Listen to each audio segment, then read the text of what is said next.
دنیا کا الیگزینڈر 20 سال کی عمر میں بادشاہ بنا، 23 سال کی عمر میں مقدونیہ سے نکلا۔ اس نے سب سے پہلے پورا یونان فتح کیا، اس کے بعد وہ ترکی میں داخل ہوا اور پھر ایران کے دارا شکوہ کو شکست دی۔ پھر وہ شام پہنچا، پھر اس نے یروشلم اور بابل کا رخ کیا، پھر وہ مصر پہنچا، پھر وہ ہندوستان آیا۔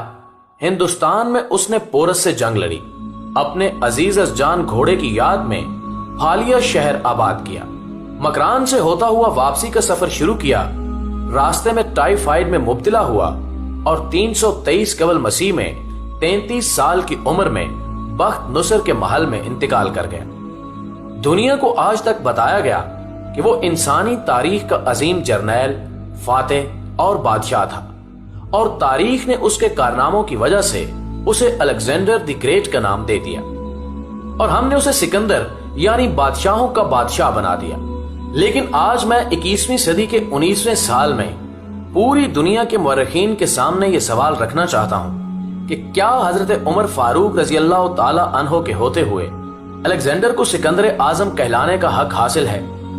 میں دنیا بھر کے مورخین کو سکندر اعظم اور حضرت عمر فاروق رضی اللہ تعالی عنہ کی فتوحات اور کارناموں کے موازنے کی دعوت دیتا ہوں۔ آپ بھی سوچئے، الیگزینڈر بادشاہ کا بیٹا تھا، اسے دنیا کے بہترین لوگوں نے گھڑ سواری سکھائی، اسے ارسطو جیسے استادوں کی صحبت ملی تھی، اور جب وہ 20 سال کا ہو گیا تو اسے تخت اور تاج پیش کر دیا گیا، جبکہ اس کے مقابلے میں حضرت عمر فاروق رضی اللہ تعالی عنہ کی 7 پشتوں میں کوئی بادشاہ نہیں گزرا تھا۔ آپ رضی اللہ تعالی عنہ بھیڑ بکریاں اور اونٹ چراتے چراتے بڑے ہوئے تھے، اور آپ نے تلوار بازی اور تیر اندازی بھی کسی اکیڈمی سے نہیں سیکھی تھی۔ سکندر اعظم نے آرگنائزڈ آرمی کے ساتھ 10 برسوں میں 17 لاکھ مربع میل کا علاقہ فتح کیا تھا، جبکہ حضرت عمر فاروق رضی اللہ تعالی عنہ نے 10 برسوں میں آرگنائزڈ آرمی کے بغیر 22 لاکھ مربع میل کا علاقہ فتح کیا، اور اس میں روم اور ایران کی 2 سپر پاورز بھی شامل تھیں۔ آج کے سیٹلائٹ، میزائل اور آبدوزوں کے دور میں بھی دنیا کے کسی حکمران کے پاس اتنی بڑی سلطنت نہیں جو حضرت عمر فاروق رضی اللہ تعالی عنہ نے نہ صرف گھوڑوں کی پیٹھ پر بیٹھ کر فتح کرائی تھی، بلکہ اس کا انتظام و انصرام بھی چلایا تھا۔ الیگزینڈر نے فتوحات کے دوران اپنے بے شمار جرنیل قتل کرائے، بے شمار جرنیلوں اور جوانوں نے اس کا ساتھ چھوڑا، اس کے خلاف بغاوتیں بھی ہوئیں، اور ہندوستان میں اس کی فوج نے آگے بڑھنے سے انکار بھی کر دیا۔ لیکن حضرت عمر فاروق رضی اللہ تعالی عنہ کے کسی ساتھی کو ان کے حکم سے سرتابی کی جرت نہ ہوئی۔ وہ ایسے کمانڈر تھے کہ آپ رضی اللہ تعالی عنہ نے عین میدان جنگ میں عالم اسلام کے سب سے بڑے سپہ سالار حضرت خالد بن ولید رضی اللہ تعالی عنہ کو معزول کر دیا، اور کسی کو یہ حکم ٹالنے کی جرت نہ ہوئی۔ آپ نے حضرت سعد بن ابی وقاص رضی اللہ تعالی عنہ کو کوفے کی گورنری سے ہٹا دیا۔ آپ نے حضرت حارث بن کعب رضی اللہ تعالی عنہ سے گورنری واپس لے لی۔ آپ نے حضرت عمر بن عاص رضی اللہ تعالی عنہ کا مال ضبط کر لیا، اور آپ نے حمص کے گورنر کو واپس بلا کر اونٹ چرانے پر لگا دیا، لیکن کسی کو حکم عدولی کی جرت نہ ہوئی۔ الیگزینڈر نے 17 لاکھ مربع میل کا علاقہ فتح کیا، لیکن دنیا کو کوئی نظام، کوئی سسٹم نہ دے سکا، جبکہ حضرت عمر فاروق رضی اللہ تعالی عنہ نے دنیا کو ایسے سسٹم دیے جو آج تک پوری دنیا میں رائج ہے۔ آپ رضی اللہ تعالی عنہ نے نماز فجر میں الصلاۃ خیر من النوم کا اضافہ کرایا۔ آپ رضی اللہ تعالی عنہ کے عہد میں نماز تراویح کا باقاعدہ سلسلہ شروع ہوا۔ آپ رضی اللہ تعالی عنہ نے شراب نوشی کی سزا مقرر کی، سنہ ہجری کا اجرا کیا، جیل کا تصور دیا، مؤذنوں کی تنخواہیں مقرر کی، مسجدوں میں روشنی کا بندوبست کرایا، پولیس کا محکمہ بنایا، ایک مکمل عدالتی نظام کی بنیاد رکھی، آبپاشی کا نظام قائم کرایا، فوجی چھاونیاں بنوائیں، اور فوج کا باقاعدہ محکمہ قائم کیا۔ آپ رضی اللہ تعالی عنہ نے دنیا میں پہلی بار دودھ پیتے بچوں، معذوروں، بیواؤں اور بے آسراؤں کے وظائف مقرر کیے۔ آپ رضی اللہ تعالی عنہ نے دنیا میں پہلی بار حکمرانوں، سرکاری عہدیداروں اور والیوں کے اثاثے ڈکلیئر کرنے کا تصور دیا۔ آپ رضی اللہ تعالی عنہ نے بے انصافی کرنے والے ججوں کو سزا دینے کا سلسلہ بھی شروع کیا۔ آپ رضی اللہ تعالی عنہ نے دنیا میں پہلی بار حکمران کلاس کی اکاؤنٹیبلٹی شروع کی۔ آپ رضی اللہ تعالی عنہ راتوں کو تجارتی قافلوں کی چوکیداری کرتے تھے۔ آپ رضی اللہ تعالیٰ عنہ فرمایا کرتے تھے کہ جو حکمران عدل کرتے ہیں وہ راتوں کو بے خوف سوتے ہیں۔ آپ رضی اللہ تعالیٰ عنہ کا فرمان تھا کہ قوم کا سردار قوم کا سچا خادم ہوتا ہے۔ آپ رضی اللہ تعالیٰ عنہ کی مہر پر لکھا تھا، عمر نصیحت کے لیے موت ہی کافی ہے۔ آپ رضی اللہ تعالیٰ عنہ کے دسترخوان پر کبھی 2 سالن نہیں رکھے گئے۔ آپ رضی اللہ تعالیٰ عنہ زمین پر سر کے نیچے اینٹ رکھ کر سو جاتے تھے۔ آپ رضی اللہ تعالیٰ عنہ سفر کے دوران جہاں نیند آ جاتی، آپ کسی درخت پر چادر تان کر سایہ کرتے تھے اور سو جاتے تھے، اور رات کو ننگی زمین پر دراز ہو جاتے تھے۔ آپ رضی اللہ تعالیٰ عنہ کے کرتے پر 14 پیوند تھے، اور ان پیوندوں میں ایک سرخ چمڑے کا پیوند بھی تھا۔ آپ رضی اللہ تعالیٰ عنہ موٹا کھردرا کپڑا پہنتے تھے۔ آپ کو نرم اور باریک کپڑے سے نفرت تھی۔ آپ رضی اللہ تعالیٰ عنہ کسی کو جب سرکاری عہدے پر فائز کرتے تھے تو اس کے اثاثوں کا تخمینہ لگوا کر اپنے پاس رکھ لیتے تھے، اور اگر سرکاری عہدے کے دوران اس کے اثاثوں میں اضافہ ہو جاتا تو آپ رضی اللہ تعالیٰ عنہ اس کی اکاؤنٹیبلٹی کرتے تھے۔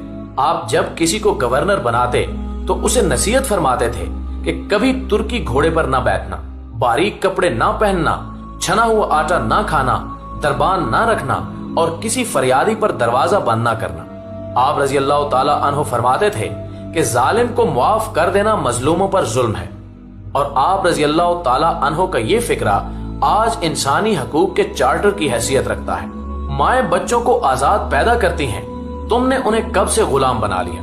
فرمایا، میں اکثر سوچتا ہوں اور حیران ہوتا ہوں کہ عمر بدل کیسے گیا۔ آپ رضی اللہ تعالیٰ عنہ اسلامی دنیا کے پہلے خلیفہ تھے جنہیں امیر المومنین کا خطاب دیا گیا۔ ناظرین گرامی، دنیا کے تمام مذاہب کی کوئی نہ کوئی خصوصیت ہے، اسلام کی سب سے بڑی خصوصیت عدل ہے، اور حضرت عمر فاروق رضی اللہ تعالیٰ عنہ وہ شخصیت ہیں جو اس خصوصیت پر پورا اترتے ہیں۔ آپ رضی اللہ تعالیٰ عنہ کے عدل کی وجہ سے عدل دنیا میں عدل فاروقی ہو گیا۔ آپ شہادت کے وقت مقروض تھے، چنانچہ آپ رضی اللہ تعالیٰ عنہ کی وصیت کے مطابق آپ کا واحد مکان بیچ کر آپ کا قرض ادا کر دیا گیا، اور آپ رضی اللہ تعالیٰ عنہ دنیا کے واحد حکمران تھے جو فرمایا کرتے تھے کہ میرے دور میں اگر فرات کے کنارے کوئی کتا بھی بھوک سے مر گیا تو اس کی سزا عمر کو بھگتنا ہوگی۔ آپ رضی اللہ تعالیٰ عنہ کے عدل کی یہ حالت تھی۔ آپ رضی اللہ تعالیٰ عنہ کا انتقال ہوا تو آپ کی سلطنت کے دور دراز علاقے کا ایک چرواہا بھاگتا ہوا آیا اور چیخ کر بولا، لوگو، حضرت عمر رضی اللہ تعالیٰ عنہ کا انتقال ہو گیا۔ لوگوں نے حیرت سے پوچھا، تم مدینے سے ہزاروں میل دور جنگل میں ہو، تمہیں اس سانے کی اطلاع کس نے دی؟ چرواہا بولا کہ جب تک حضرت عمر فاروق رضی اللہ تعالیٰ عنہ زندہ تھے، میری بھیڑیں جنگل میں بے خوف پھرتی تھیں اور کوئی درندہ ان کی طرف آنکھ اٹھا کر نہیں دیکھتا تھا، لیکن آج پہلی بار ایک بھیڑیا میری بھیڑ کا بچہ اٹھا کر لے گیا۔ میں نے بھیڑیے کی جرت سے جان لیا کہ آج دنیا میں حضرت عمر رضی اللہ تعالیٰ عنہ موجود نہیں ہے۔ ناظرین گرامی، میں دنیا بھر کے مورخین کو دعوت دیتا ہوں کہ وہ الیگزینڈر کو حضرت عمر فاروق رضی اللہ تعالیٰ عنہ کے سامنے رکھ کر دیکھیں۔ انہیں الیگزینڈر حضرت عمر فاروق رضی اللہ تعالیٰ عنہ کے حضور پہاڑ کے سامنے کنکر دکھائی دے گا، کیونکہ الیگزینڈر کی بنائی ہوئی سلطنت اس کی وفات کے 5 سال بعد ختم ہو گئی، جبکہ حضرت عمر فاروق رضی اللہ تعالیٰ عنہ نے اپنے دور میں جس خطے میں اسلام کا جھنڈا بھجوایا، وہاں سے آج بھی اللہ اکبر کی صدائیں آتی ہیں۔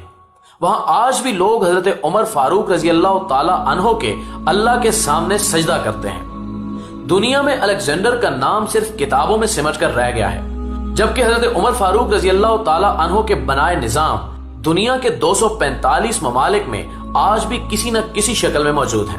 آج بھی جب کسی ڈاکخانے سے کوئی خط نکلتا ہے، پولیس کا کوئی سپاہی وردی پہنتا ہے، کوئی فوجی جوان 6 ماہ بعد چھٹی پر جاتا ہے، یا پھر حکومت کسی بچے، معذور، بیوہ یا بے آسرا شخص کو وظیفہ دیتی ہے، تو وہ معاشرہ، وہ سوسائٹی بے اختیار حضرت عمر فاروق رضی اللہ تعالیٰ عنہ کو گریٹ تسلیم کرتی ہے۔ وہ انہیں تاریخ کا سب سے بڑا سکندر مان لیتی ہے، ماں سوائے ان مسلمانوں کے جو آج احساس کمتری کے شدید احساس میں کلمہ تک پڑھنے سے پہلے دائیں بائیں دیکھتے ہیں۔ لاہور کے مسلمانوں نے ایک بار انگریز سرکار کو دھمکی دی تھی کہ اگر ہم گھروں سے نکل پڑے تو تمہیں چنگیز خان یاد آ جائے گا۔ اس پر جواہر لال نہرو نے مسکرا کر کہا تھا کہ افسوس، آج چنگیز خان کی دھمکی دینے والے مسلمان یہ بھول گئے کہ ان کی تاریخ میں ایک عمر بھی تھا کہ ہم میں ایک حضرت عمر فاروق رضی اللہ تعالی عنہ بھی تھے جن کے بارے میں رسول اللہ صلی اللہ علیہ وآلہ وسلم نے فرمایا تھا کہ میرے بعد اگر کوئی نبی ہوتا تو حضرت عمر بن خطاب ہوتے۔ ناظرین گرامی، ویڈیو کے آخر میں اردو ڈسکوری کے پلیٹ فارم سے تمام دنیا کے مورخین